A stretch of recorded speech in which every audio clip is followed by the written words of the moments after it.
Dr. Martin Moore-Ede, welcome to the show. How are you today? Good. Delighted to be with you, Ed. It's a pleasure to have you here. I'm looking forward to diving into the depths of our conversation. I feel like it's going to be a very, very fascinating one indeed. So before we do dive into that, can you give us a little context about who you are, what it is that you do? Yes. I started off in medicine and, in fact, trained as a doctor and then went to surgical training, residency. I did during that time I was working those 36-hour-long shifts that young doctors work, off for 12 hours, back in for 36. And I got to experience the sort of fatigue and jet lag symptoms of without any travel that you get by working around the clock type schedules. And I found myself nodding off in the operating room and writing prescriptions I couldn't make sense of the next day. So this got me interested into the field very early on, the field of circadian rhythms, which is the natural body's cycles that are approximately 24 hours, where everything from your sleep, your hormones, your body temperature fluctuates around the clock, and it's controlled, as we'll talk about, by internal clocks in the body, but is synchronized by light. And during that time, I suffered all the malaise, the sleepiness, the fatigue, ill health that you get from that. And that got me interested to actually take a detour out of surgery and go down to Harvard and do a PhD in a very new field, which is to do with these circadian clocks, circadian rhythms. In fact, when I started at Harvard, there were no circadian clocks identified. It was just a theory there would be clocks in the body, but none had been discovered. So it was right early on. And there was a big debate as to whether light was important or not. So it was very early on in the field. And I had the chance over 23 years at Harvard to build a laboratory with a brilliant team of postdocs and graduate students. And we were able to identify the clock in the human clock in the brain, where it was, how it was synchronized by light, and what happened when it got disrupted, all the ill health problems that happened when it disrupted. And so that was a highly productive time, and published a lot of scientific papers, wrote some key textbooks and the rest in the field. So that was what I did back in the last century, as you might say. The whole field changed in about the year 2000 with some key discoveries. One discovery was that blue light, the blue component of the light spectrum, white light is made of all the different colors of the rainbow. There is not such a thing as white light. It's just our brains perceive a given mixture of light as white. But that spectrum, the blue part of the spectrum, turns out to be what is synchronizing these clocks. And we'll talk a little bit about that. The light coming in through the eyes, the blue part of it triggers photopigments in the back of the retina, in the special cells in the back of the retina, which then send a message to this clock in the brain, which is the master clock. And that keeps us in sync with the outside world. And then there are millions of clocks in every cell of our bodies, and those need to all be in sync. And what happens, the problem is, when we move from a world where it used to be for 10,000 generations, our ancestors lived in a world of bright, blue-rich daylight during the day and slept in the dark at night. And that was perfect for our health. But nowadays, the big problem, of course, we've got too cute and too clever. We invented electric light, and then we made that electric light very energy efficient with the LEDs, and that pumps out a lot of harmful blue light when the brain should not be seeing it in the nighttime hours. And so that's led to the whole, the understanding of diseases and obesity, diabetes, heart disease, certain types of cancer like breast cancer, all that are triggered by seeing the wrong light at the wrong time. So that's been my career of the basic research, understanding the problem, and then actually taking it out into the field and designing lights that solve this problem.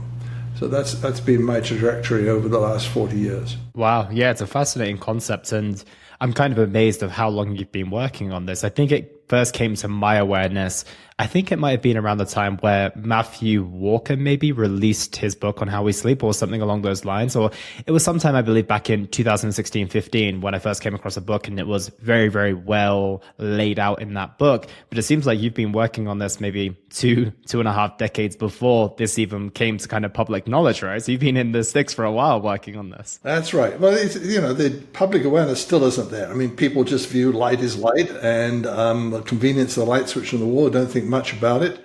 You pick up light bulbs in the store, they've got pretty cheap these days. Hey, what's the bother here? But the problem is that the light we see is as important for our health as the food we eat, the water we drink, and the air we breathe.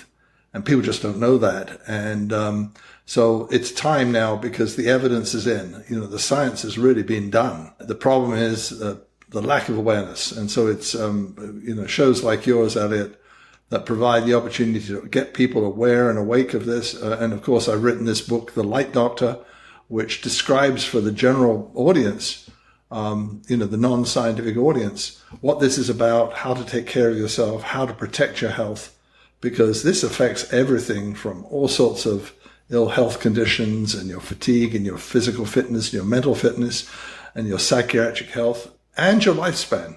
Would you believe that people who are exposed to bright daylight, more daylight, get less, live longer than those who, stay indoors all day?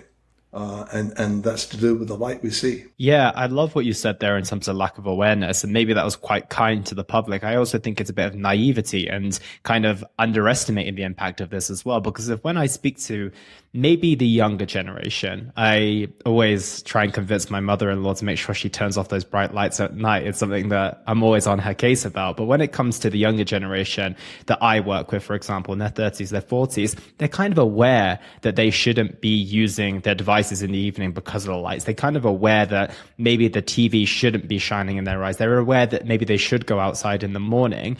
But why do you think people, based on your decades of research, are still not taking this as seriously as the food that we eat or perhaps the air we breathe? Well, I think there isn't a real awareness of how critical this is to health. So, for example, one of the stunning things is the rise in breast cancer. It used to be a rare disease, just to take an example. And the distinction is that women who've never seen electric light rarely get breast cancer. And so if you might say, well, who are the women who never see electric light? Well, number one, women, of course, before Edison, and in the early days before electrification was widespread, breast cancer was very rare. Women who are living today in parts of the world where there's not yet electricity, so they don't have electric lights in the evenings. They're still relying on gas fires and lamps and, wood fires and whatever else for light, candles. Millions of women, very low rates of breast cancer. And most interestingly, because you could say, well, there's a difference, the chemicals in the environment are different and everything else in those groups. Women who've been blind since an early age, those who've not seen light for much of their lives, also rarely get breast cancer. And they're exposed to the same chemicals. That's the really convincing part of the whole story. So, and the rates, it's a 5-fold, 6-fold increase in the rate of breast cancer cases. Huge. So it's a bit like smoking, right? A certain number of people, small number of people get lung cancer when they're non-smokers. That happens. But 5 times more who smoke get 5 times more likely to get breast cancer if you smoke. Same deal. And the same deal if you go outside in the daytime and get bright daylight, especially in the morning hours. Those people, big study in Sweden, 29,000 women, showed those who are going outside and spending a fair amount of hours outside during the day live years longer, and the effect is as large as smoking or not smoking compared to those who spend their time indoors. And most of us spend 90% of our time indoors. So we've really changed the world, and we're doing it under twilight levels of light. In other words, the levels of light indoors are far less bright. One of the measures of light is lux, which is the light falling on a surface. A typical room that you and I are in right now might be lit with 300 lux, maybe, something in that type of range. If it's a dark, overcast day and you walk outside, you get 10,000 lux, not 300, 10,000. And if it was a sunny day, you'd get 50,000 lux or 100,000. So the amount of light you get outdoors is vastly greater. And it's a full spectrum light. You get all the colors of the rainbow in that light. And all the different parts of light are actually very much involved in healing. So it's not just the blue part, which is involved in syncing our biological clocks, but it's also red is very important for healing and for scars in your skin, or growing hair if you're bald. That's an effective red light. The other end, violet, is very effective at disinfecting, at killing viruses and bacteria. And green light can actually reduce the pain of migraines and so forth. So all those colors that are built into a color spectrum, we normally only see it when light hits your crystal vase in your house, the sunlight, and you see the colors on the wall, or of course raindrops in the sky and you get a rainbow. That's what actually is coming in through our eyes, and all of those different colors have different health effects. So it's a big deal. And what we've done, of course, is in the evening hours, we now switch on bright electric lights. We have TVs, we have screens, we have mobile phones, blasting light in our eyes. And because the modern LED is based on a blue chip, that's the fundamental thing that makes it so efficient. It's pumping blue when you should not be seeing blue, and it's telling the body it's still daytime, and that screws up all the recovery processes and your sleep and your health as a result. Yeah, it's really, really fascinating stuff. I think the first time I came across this, my mind was semi-blown by it all. And I think that for some reason, it just seemed to make all the sense. And it was something that I was able to take very seriously very soon. But like we've mentioned, it's still maybe the lack of awareness of the impact it might have. But as you mentioned in regards to breast cancer, that's a pretty fascinating understanding, and it makes a lot of sense as well. Is there any other kind of major illnesses, diseases that lack of understanding around light could be linked to as well? Absolutely. I mean, breast cancer takes years to develop, so it's years of exposure that does it, right? But by the way, why it does it also is because that light and the blue light at night, blue-rich light at night, suppresses a hormone called melatonin, which is produced by the pineal gland. And melatonin is the darkness hormone. It comes out at night. And it tells the cells of the body it's time for rest and recovery. And it also very effective at suppressing cancer. So it's a cancer suppressant. So if you use blue-rich light and you stop the melatonin coming out, then the cancer cells in your body grow much faster. They don't get suppressed. So there is mechanisms we understand. But other diseases, yes, there are things that happen very, very quickly. For example, we've done this in various studies. If you take a group of perfectly healthy people and you put them in a room overnight, which has just regular blue-rich LEDs, the sort of LEDs you buy off the shelf that are mostly what's on the shelves these days in the store, in that LED light, they will get pre-diabetic by the end of the night. In other words, what happens is there's a standard test for diabetes. It's something called the glucose tolerance test. A normal person, a healthy person, when you drink after fasting, you do it first thing in the morning, drink a bottle of sugar water. The nurse takes samples every about half hour or so. You see the glucose and insulin levels rise, and then you see them come back to baseline again by the end of 2 hours. That's a healthy glucose tolerance test, means you're non-diabetic. If you're diabetic, those glucose and insulin levels rise and rise higher and stay high, and that's the diagnosis of diabetes. I can make people, just using regular room lights, LED lights that are blue-rich, you can make them fail that glucose tolerance test. In other words, they're pre-diabetic in just one evening of exposure. So that shows how quickly this can do. And of course, if you keep on going, you are going to render full-fledged diabetes. And people who sleep with the lights on at night have twice the risk of diabetes versus those that don't. So that's one example. Another thing that happens is that under blue light that contains blue, it's white light, so you don't see it as blue, but it's white light, but it's got blue inside it. People get hungry. It's amazing. It's ravenous. Their appetite is increased. So they actually, and when we study workers who are working overnight under blue-rich light versus light that's got no blue in it, we find the people under blue-rich light, they have twice as many snacks. They eat twice as many snacks during the night shift. Well, guess that adds to obesity. So obesity and diabetes are there. Heart disease is there. Prostate cancer in men is a very similar sort of pattern to, and colorectal cancer. And guess which cancers are growing at a remarkably high rate these days? It's breast cancer, it's prostate cancer, and it's colorectal cancer. And in fact, breast cancer is going up at about 4% increased rate of new diagnoses. In other words, if you have 1,000 diagnoses one year, you have 1,040 the next year, and so forth. So that's the rate it's growing, and that's because we've flooded our world with these blue-rich LED lights, and we need to use lights that are got zero blue in them during the nighttime hours. So you need blue. So blue's not bad or good. You need to see blue during the day. You need to see no blue during the evening and night hours. Yeah, it's super fascinating stuff. And I'm glad that you mentioned that, because I think a lot of people, when they hear this for the first time, they then start to fear blue. I actually had a friend, and I'm going to ask a question about this in a moment, who started to wear his blue light blocking glasses like all through the day because he was obviously worried about the amount of blue light he'd be getting. And then all of a sudden he found that his sleep was a bit off. He was getting headaches, etc., etc. So obviously we need to get the right amount of blue. So I wanted to ask that question as well. In the modern world that we live in, unfortunately, when you look around, all you need to do is leave your home at night, or even stay at your home, depending on what your home is like, and you see lights everywhere, right? All of the kind of the modern activities that we might do. If we go to the cinema, it's an enormous, enormous screen. And we go out, it's super well lit.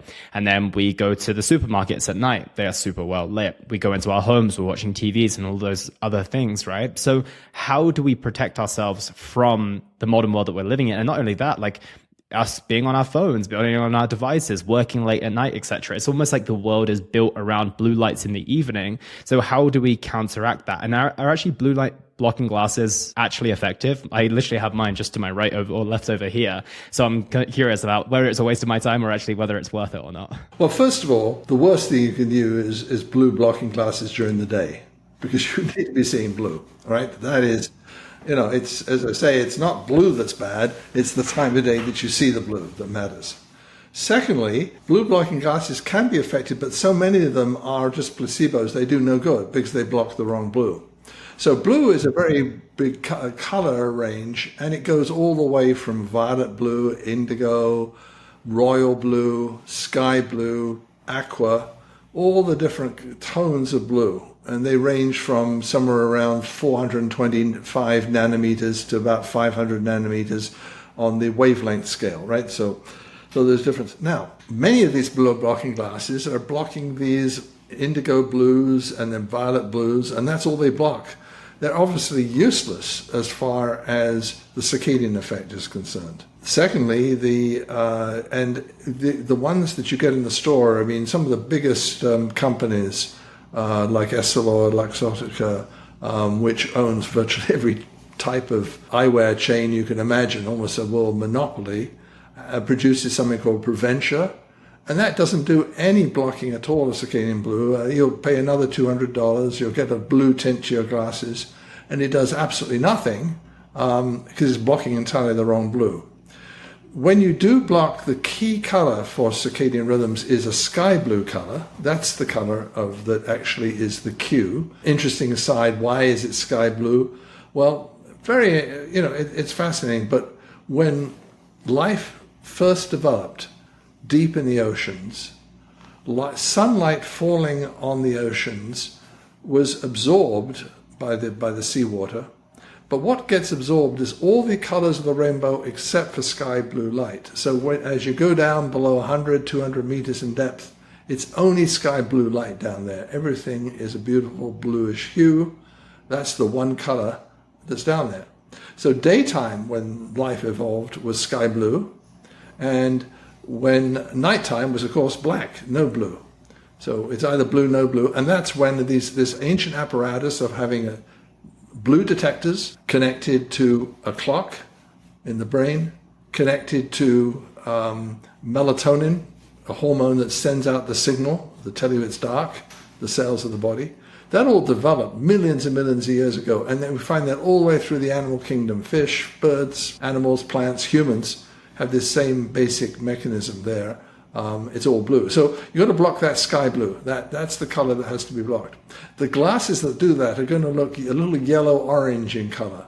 If your blocking glasses don't look yellow-orange, they're probably doing no good at all. But on the other hand, you're trying to, you don't want to block too much green because you need the green. So it's really a bit of a jungle out there with different blue blocking glasses. You're going to make sure they block what's called 480 nanometer sky blue light. And will they usually say that on the description if they are made like that? Like if you go onto Amazon or if you go onto any website where you can pick these up, will they state that they do that? Some do, some don't. And one of the things I'm trying to do is compile the evidence for these different glasses. I've got a website called circadianlight.org where I'm trying to provide sort of a review of what's available and what the issues are. So that's one of the sources. Similarly, on that website, we talk about where to get lights that are either rich in blue for the daytime or zero blue at night, and also computer screens too. So all this technology is evolving now, but the challenge is that because people don't know this, and they just take light for granted, and then the manufacturers won't build it, and if they don't build things in sufficient volume, the prices are higher. So we're at that critical tipping point. But I urge everyone, it's really critical for your health to make sure you are blue free in the evening hours and you sleep in the dark at night. Amazingly little light can make you diabetic. So one of the big studies that came out of the UK was the Biobank study. 85,000 Britons were monitored with light meters 24/7 to figure out how much light they were receiving. So how much light at night when they're asleep, how much light during the day. And they were just continuously monitored for a week or more. And then their health was tracked for years afterwards. And so when they did that, they were able to show that just having I told you a regular room lighting is 300 lux, just having even 1 to 6 lux, small amount of light, increased by about almost 30% the risk of diabetes as opposed to sleeping in the dark. So if you're going to sleep in the dark, you need some light to find your way to the bathroom. Make sure it's yellow-orange, there's no blue in it. Make sure it's low and near the floor and not straight in your eyes. You can have a little bit of light, but an amazing number of people do sleep with the lights on. So 40% of the general population, over 50% of elderly people do it. In fact, I was the other day, or not so recently, but I was talking to my wife about that, and she finally admitted that when I'm out of town on a business trip, she's got the lights on in the bedroom at night. I never knew. How would I know?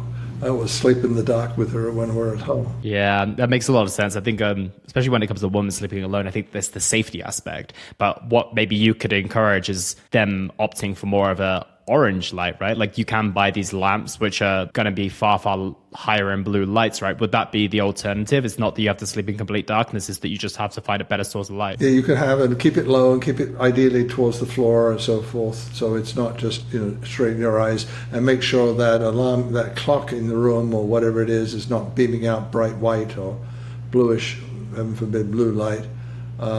Use red light. Red light is fine also. So that basically, but try to keep it dim. But that's the difference. So it's a huge effect. And women men and women studied who are sleeping in the lights at night have twice the rates of obesity, diabetes, and heart disease. Just to give you an example. And that 1 to 3 lux, could it be as small as that little light on your TV, for example, or a tiny bit of light coming through your blinds? Is that what we're talking here in terms of that light that can come through? Probably not the red, if you've got a red dot on your TV or something, in other words, the power button on the TV is not going to do it.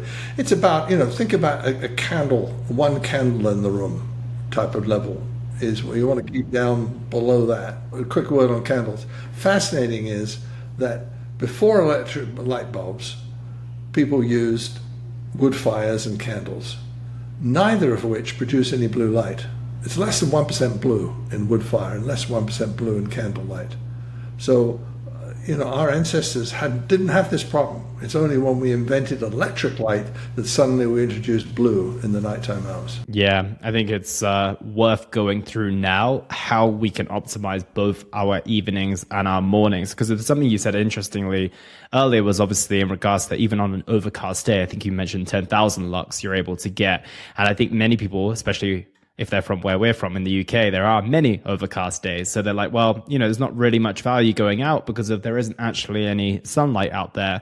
But can you talk us through maybe what's like an optimal morning routine in terms of exposure for the daylight first and foremost to then set ourselves up for a better remainder of the day? So the morning is more about the exposure and then the evening is more about the lack of exposure, right? So let's start with the morning, then we can transition onto the evening. Absolutely. The idea is because your circadian clocks tend to drift a bit later, you see it in the weekends, people tend to, particularly when they're young, will go to bed later, sleep in later. That's the natural drift of your clock. And if you've got nothing restraining you, you just keep on going, as we did in some of our early studies. And people can really get out of whack. But the light that falls on you in the morning, bright light in the morning, helps nudge that back so it keeps you tightly in sync with dawn and dusk. And so you want to go out in the morning. It doesn't have to be absolutely at dawn, because obviously in the summer that's earlier than you need. But you should be going out, ideally, try to get out for an hour if you can. And why it's so important is, I think, a beautiful study, really instructive study, looking at patients, psychiatric patients. One of the other things happen is depression, anxiety, mental illness is far worse when you're seeing the wrong light at the wrong time. You're not getting enough light in the day, not getting too much light at night. But if you go outside, if you take a group of patients who've been admitted to hospital for depression, anxiety, and so forth, so they're severe cases, and you admit them to a hospital where it so happens that on one side of the building, the rooms are facing south and east, so they get the morning sun. And the other side of the building, the rooms are facing north and west, so they don't get any of the morning sun.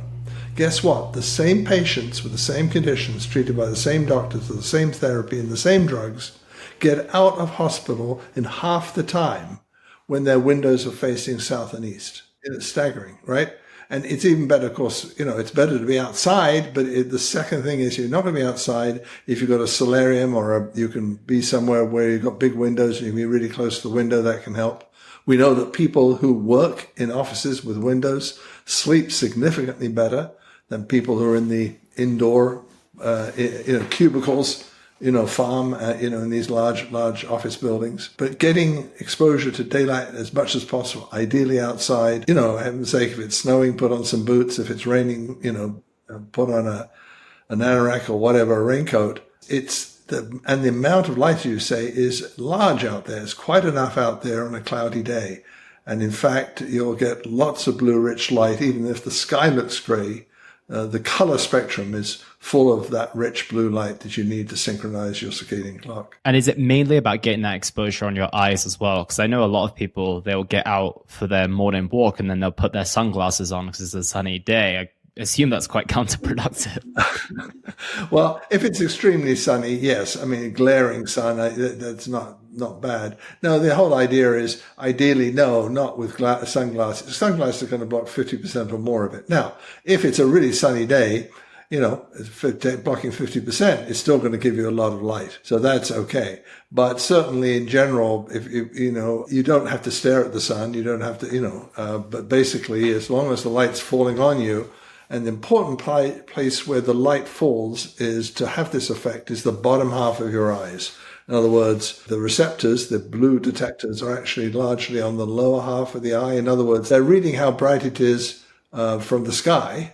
That's what they're actually detecting. Or, of course, from overhead lamps in a room they're looking at, rather more than, light on the floor. That's why I mentioned, putting light on the floor in the bedroom has minimal effects as opposed to being the light in the ceiling. Yeah, that's very, very good to know. So obviously getting our daily exposure to this, and it's daily, right? It's something that needs to be done on a day-to-day Yeah. basis, right? It's good to clarify That's as right. Yeah, well. I get out every morning. I walk every morning. Get out, and it's great for exercise. If you've got a dog, take the dog. Whatever excuse you want. It doesn't. You don't have to. If you need to run a few miles, well, that's your thing. Or walking, or even sitting on a park bench. All is good in terms of this, and it is light in the eyes. So you do not have to be, in a swimsuit to get this effect. People sometimes get confused with Vitamin with D. people Yeah. preaching about vitamin D and how important it is. Well, vitamin D, the more exposure your skin has, of course, the greater the skin cancer risk and so forth. This is really, your eyes matter. You don't, you can be fully clothed and get this full effect through your eyes. And that's the real benefit here. Super. And then obviously something that's not spoken about, and maybe that's for good reason, is the hours between, let's say, 10 a.m. and 5 p.m. when the sun is out and, we don't have to worry about the sunset or the sunrise anymore. Is there anything we should be doing between those hours, or as long as we get our morning exposure, we kind of should be good for the remainder of the day? Well, I would try to get as much blue in general as you can. I'd try to work by a window, by a window if you can. Use lights that are richer in blue during the day, enhancing. That is good. In other words, you need the big dose, and the outside world gives you a big dose. So it's not just only during the morning time, but basically your routine, your light diet, as you were, just like a nutritional diet, should be that morning light. Boost your light as much as you can, practically, during the daytime hours. And then as soon as it's sunset, make sure the lighting you used is zero in its blue content, or less than 2% blue is our usual guide. And how do we get around that if we are people who work late? Like I said, the modern world is built around that as well. If we want to do anything in the evening, go to the supermarket, go to the cinema, etc., all of it, we are flooded with blue light. So how do we protect ourselves from that to optimize our evenings? Well, there's a difference between what you can do in your own home environment, where you can choose the right light bulbs and set yourself up. If you're in places where you don't control the lighting, the space, then really the only thing you can do is use a blue blocking eyewear. And the effects are quite great. So that, when studies have been done here at the McLean Hospital in Boston, the Harvard Teaching Hospital, where they looked at teenage students. And if they gave them blue blocking glasses during the evening hours, and they gave them a blue light source, actually a bank, you can get blue light from a light emitting screen, right, during the morning, they found these people slept better, or and their sleep now stabilized, and their math scores improved, which is really a nice endpoint for motivating thing. So they perform significantly better in math tests when you block their blue light in the evening. And that just is a sign for all of us. And they did a lot of studies with MRIs and showed the brain connectivity was improved. But, the tangible result that a parent or a teenager can understand was a math score. And what stage of the day should we be putting those blue light blocking glasses on? Is it when the sun sets? Is that kind of the ideal time? Typically About 3 hours. One guide is 3 hours before bedtime is the key time when you're most sensitive. And that would be, as a rough guide, that's usually the rough guide of when you should do that. Excellent. And now talk to us about the home environment. Obviously, some of us don't all go out every night. We tend to spend a lot of time at our homes in the evening. So what are some other things we can do? Is it changing our light bulbs? Is it using more candlelight? Is it turning off our devices? What type of things do you feel give us the biggest bang for our buck, so to speak? Well, I think the rooms that you spend your evening hours in, particularly the bedrooms, but also if you go to den or something, you spend time in the evening, then you should put in these zero blue light bulbs and use them. Now, these are also LEDs, by the way. It's not all LEDs are bad. It just is the standard LED is very rich in blue. The blue chip. But there are LEDs now that have zero or very low blue. They may be a little bit more yellow-orange in color in general. And there are some that balance it out, make it a little more in the white, towards the white, just by balancing the light spectrum to get the right effect. But those lights are available now. And what's coming out are light bulbs that automatically change from being emitting blue during the daytime and zero blue in the evening hours, and sync to your local time zone, and sync to the seasons of the year. So that technology is out there, and in the workplace, it is unforgivable in my view that hospitals and senior living facilities shouldn't be providing lights that are blue rich during the day and blue depleted, blue free at night. The health benefits are huge from doing that.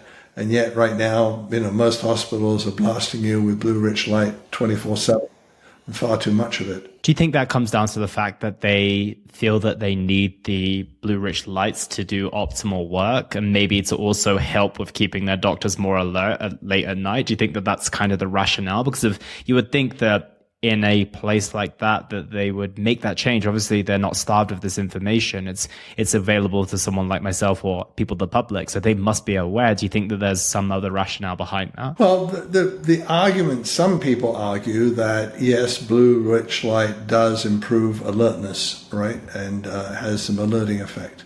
The problem is, okay, but if that's also causing your people to be unhealthy, increasing the risk of diabetes and heart disease, not only in the medical staff, the doctors, nurses, technicians, and so forth, but in the patients.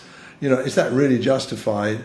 And in fact, what we showed, which is really quite interesting, is that if you replace the blue peak of blue and make it a violet peak, you get even more alerting effects, but none of the blue harmful effects. In other words, you can get short wavelength light down in the violet blue end tends to be more alerting.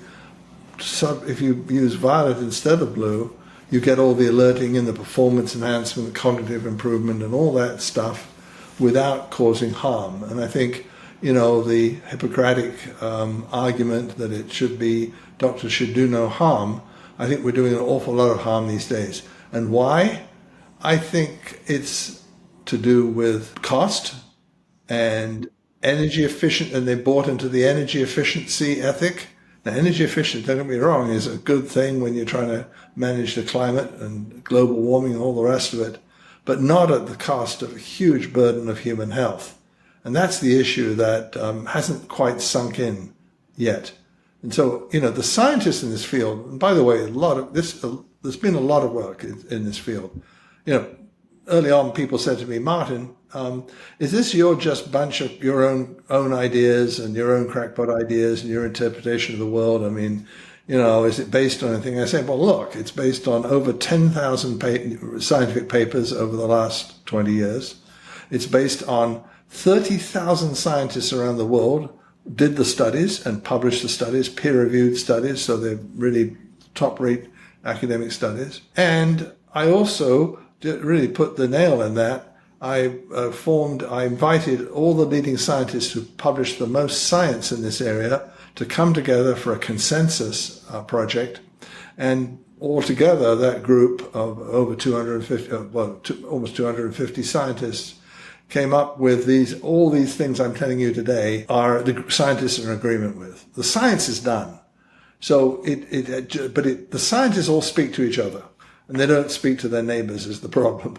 And so that's why I'm going out and why I've written The Light Doctor as a book to interpret this and make it accessible to everyone, why I'm doing podcasts such as yours, because this message has to get out there. We've got a world full of environmental pollutants. We've got the PFAS chemicals, the forever chemicals. We've got the microplastics. We've got all the other stuff in the environment, the asbestos, everything else. And they are really, really hard to get rid of. This is so simple. Just change the darn light bulb. It's very simple. Yeah, I couldn't agree more. And is there anything else that comes to your mind that are easy swaps to make? Obviously, there's light bulbs, there's blue light blocking glasses, there's that morning exposure. Is there anything else that we haven't mentioned today that you think makes a pretty profound impact on our light exposure, whether it's morning or evening, that we could implement as of today or tomorrow, for example? Well, one of the things I think is coming out of the circadian science, the science of these circadian clocks, is regularity is really key. So keep a regular schedule as best you can. I'm not saying you don't occasionally go out and do something late at night, but, as much as possible, keep on a regular schedule. And people who have a lot of variability of when they sleep and when they wake they have a lot more health problems And so basically it is getting the right light at the right time on a regular basis is really the argument. So I think regularity is also a very key part of the whole solution. And what about TVs in bedrooms? Well, I think, there are pros and cons, right? And part of the problem is that, it is a way to relax, provided, depending on what channel you choose to watch. If you get on the wrong political channel, it can raise your blood pressure. But it's not bad to wind down with TV. The problem is that using electronic devices, TVs, phones, looking at things too late in the evening does two things. Number one, it doses you with the blue light. But the other, the equally important thing, is it activates your mind to a point that actually does have a big effect on sleep. So it's as much the content of the screen you're looking at,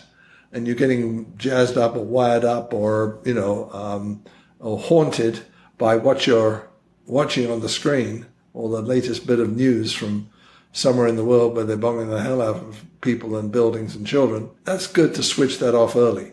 The other thing is, I always say, keep your phone out of the bedroom. In other words, charge it somewhere else in the house. Use something that's not a dynamic device that's going to ping or send text messages in the middle of the night. So those are other things, keep your sleep disrupted. And then, of course, all the general tips on sleep, like keeping the bedroom cool and all those things that keep dark and cool and quiet, so are all important. Sleep masks as well? Are you a big fan of those for keeping out the light? I think they actually work rather well. If you do have a problem, it's often rather hard in urban environments and city environments to deal with the light that comes in through the blinds and cracks in the window and everything else from bright street lights. And so sleeping with a sleep mask can actually make a significant difference, and that's been shown well.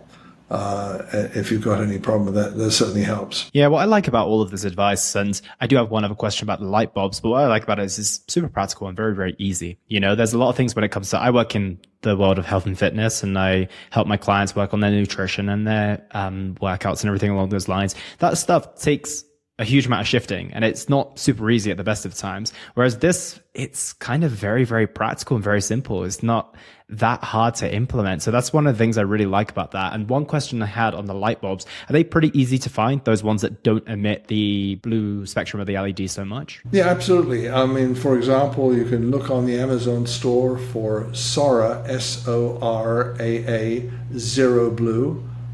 If you look for that, you can find them there. Now, they're going to be more expensive than the cheap junk light that you pick up at the store. But, I always say that, the health consequences of, if you get overweight, you have diabetes and all the rest of it, and you have to start taking Ozempic or one of these other, these new drugs. Over in the States, people are spending $600, $800 a month for this. If you buy a $30 light bulb instead of a $3 light bulb, and that light bulb lasts for years, the economics is pretty simple. Yeah. And that price will come down as we go forward with more volume. It just is, there's got to be a demand there, and then the price, we just get into mass production and prices will fall. So the technology isn't inherently more expensive. It just is, anything produced in volume can be produced cheaply. And one question I have to ask you, I know that we're coming to the end of this episode, but flying and travel, changes in time zones. Can you give us a quick mini masterclass on how we manage the lights on a flight? Because that's always something that bothers me when I travel. And then obviously adapting to a new time zone where, who knows, potentially the day has been flipped on its head and your light exposure that you're used to, this is going to really throw off your regularity. It's completely different to what you're now experiencing if you're, go from the UK to Australia, for example. Absolutely. Well, the first thing you need to know is something about what's called a phase response curve, which is the time of day that the light affects and what light does. So light in the middle of the day doesn't do much to your circadian clock in terms of shifting it. Light into the evening hours will push it later, push it westward. Light in the early morning hours will push it in the opposite direction, will push you eastward. Now, and there's a maximum point in the middle of the night where you get the maximum effect, maximum east and maximum west, and then it flips over, right? So one of the stories I tell is if you fly from Boston to London, which I do a lot, and you do one of these overnight flights, you might arrive at 6 o'clock in the morning, London time, but it's 1 a.m., which happens to be the time when light will actually shift you to California pretty quickly. So one of the things when you're flying east, it's a question of that's when you want really dark glasses and try to stay indoors, and then go out and have lunch when you arrive, when you'll get the dose of light at the time of your clock. So that clock of yours in the brain takes some days to adjust. It gradually adjusts. But the moment you get off the plane, clock is still in that time, so you have to know what the phase response curve of light, the pattern of light exposure is. So it really is. Now, the other quick guide is how long are you going to stay? If you're just going for a quick trip, I did a couple of quick trips because we were running a study out in Australia. I just spent down there, 2 days there, straight back, right? Well, the last thing in the world I want to do is try to readjust by 12 hours or whatever it is, 10 hours, 12 hours to Australian time. So that's when you want to control as much as you can, exposure to light at a time that's going to reset your clock. In other words, you want to stay on the same time zone. So I'm normally, when I go to London, I'm an early morning person. Let me put it this way. In America, in Boston, I get up at 5 o'clock in the morning. When I fly to London, I actually, I try to, and it's a short trip. I'll stay pretty much on the thing. So I'll be like a evening type person in London. I'll stay up late. I'll enjoy a late dinner after the theatre in London, something I normally wouldn't do, right? So I'll keep on the time zone. If you're going to stay somewhere for a while, then you want to get adjusted, but take the time to do it, and don't do critical meetings. I've been in some negotiations with Panasonic and some of the leading Japanese companies on technology, and they do have a habit of playing into your jet lag and trying to negotiate things when you just arrive, and you're absolutely like an absolute zombie. It's biological, it's real, this jet lag thing, because your clock determines so much of your functioning. Amazing. Thank you so much. I had to ask that before we wrapped up. And I have couple of final questions for you. And the first is, what impact do you want to have on the world with the work that you do, Martin? Well, I want to see the world really take light seriously and realize that we have to regain the light of our ancestors. So we need to we're going to live in a technology world. We're living indoors. They didn't. But we've got to recreate that to regain our health. I think we have a huge public health impact. And I'm looking to get past that point where manufacturers are nervous about building this technology because they don't think the demand is there, and the consumers are nervous about buying it because they see the price a bit higher. We got to get over the hump, and that's what I want to try to do. And the mission of my book, The Light Doctor, is to get everyone aware so that manufacturers and general public, and we can solve this problem. It's not a hard problem to solve. The science is well established, and we've got the technology is there. It's really now getting it through. And as I always like to say, it's the best thing since sliced bread, except you realize that sliced bread took 10 years before it caught on after it was invented.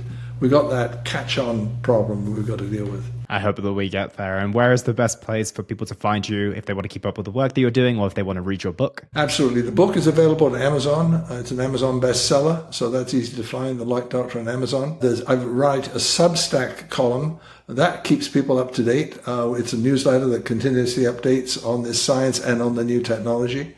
I've got a LinkedIn. I'm on LinkedIn, on Instagram. I'm on YouTube. You can find all of those.